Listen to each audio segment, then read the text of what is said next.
الحمدللہ رب العالمین والصلاة والسلام علی سید المرسلین اما بعد فاعوذ باللہ من الشیطان الرجیم بسم اللہ الرحمن الرحیم۔ میرے ساتھ مل کر پڑھیں الصلاة والسلام علیک یا رسول اللہ وعلی آلک واصحابک یا حبیب اللہ،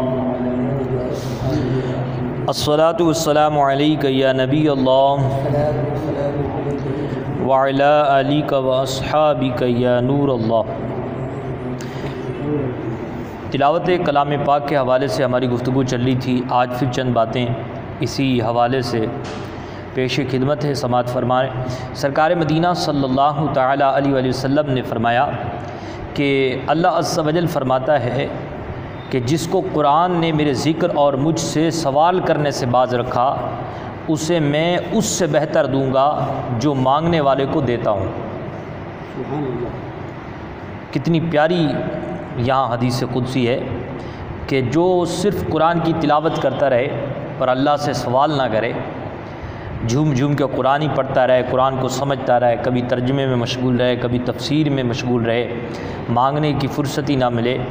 تو کہا کہ میں اسے اس سے بہتر دوں گا جو مانگنے والوں کو دیتا ہوں۔ اور مانگنے والوں کے بارے میں اللہ نے خود ارشاد فرمایا، ادعونی استجب لکم، تم مجھ سے سوال کرو،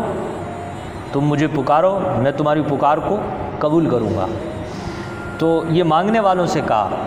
لیکن یہاں جو قرآن کی تلاوت میں مشغول رہے اللہ تعالیٰ اسے بن مانگے دیتا ہے۔ اور کلام اللہ کی فضیلت دوسرے کلاموں پر ایسی ہے جیسے اللہ عز و جل کی فضیلت اس کی تمام مخلوق پر ہے۔ تو ہم سب کو چاہیے کہ ہم بھی قرآن مجید کی تلاوت کریں، خوب کریں۔ حضرت عیسیٰ بن محمد علیہ رحمہ کہتے ہیں کہ میں نے ایک روز ابو بکر بن مجاہد علیہ رحمہ کو ان کے انتقال کے بعد خواب میں دیکھا کہ وہ قرآن پڑھ رہے ہیں۔ میں نے کہا کہ آپ تو انتقال فرما چکے ہیں، کیسے پڑھ رہے ہیں؟ تو انہوں نے فرمایا، میں ہر نماز کے بعد اور ختم قرآن کے بعد دعا کرتا تھا کہ اے اللہ عز و جل تو مجھے قبر میں تلاوت قرآن کی توفیق دینا، اس لیے میں پڑھتا ہوں۔ تو حاصل کلام یہ ہے کہ جس بندے نے ساری زندگی قرآن مجید سے پیار کیا اور اس نے یہ دعا مانگی، جبکہ وہاں قرآن کہاں سے آیا؟ قبر میں۔ اعمال کا سلسلہ تو ٹوٹ جاتا ہے، جیسے ہی انسان کا انتقال ہوا اعمال کا سلسلہ ختم ہو گیا، اب کوئی اعمال جزا نہیں، بس صرف جزا اور سزا ملنی ہے جو آپ نے دنیا میں اعمال کیے۔ لیکن وہ جو قرآن مجید کی تلاوت کرتا تھا اللہ نے اس کی دعا قبول فرمائی، اور وہ قبر میں بھی تلاوت قرآن کی سعادت سے مالا مال ہو رہا ہے۔ تاجدار مدینہ صلی اللہ تعالیٰ علیہ وآلہ وسلم نے فرمایا کہ جس نے قرآن پڑھا اور اس کو یاد کر لیا اور اس کے حلال کو حلال سمجھا اور حرام کو حرام جانا،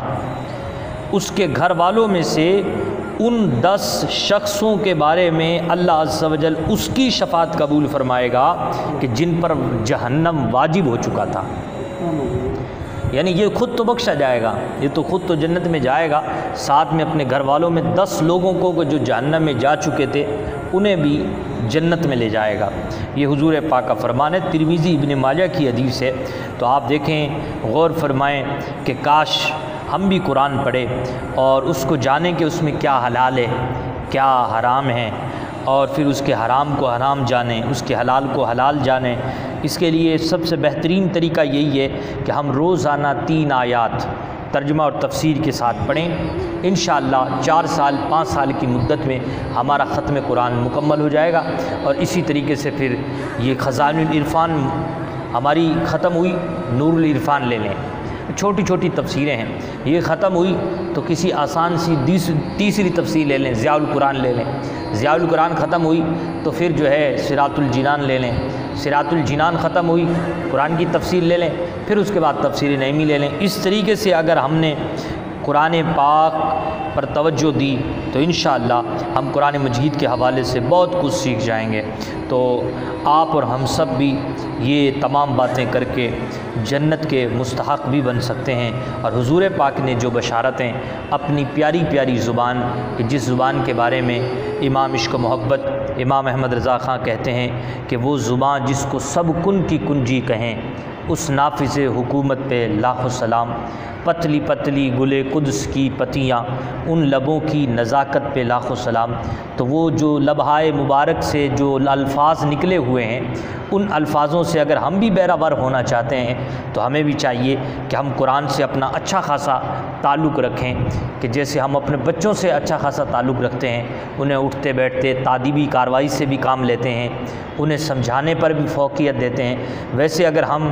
اچھا خاصا لگاؤ قرآن سے رکھیں تو انشاءاللہ اس کی برکتیں مل جائیں گی، اور ان تمام باتوں پر عمل پیرا بھی ہم اور آپ ہو جائیں گے۔ اللہ تعالیٰ سے دعا ہے اللہ تعالیٰ ہم سب کو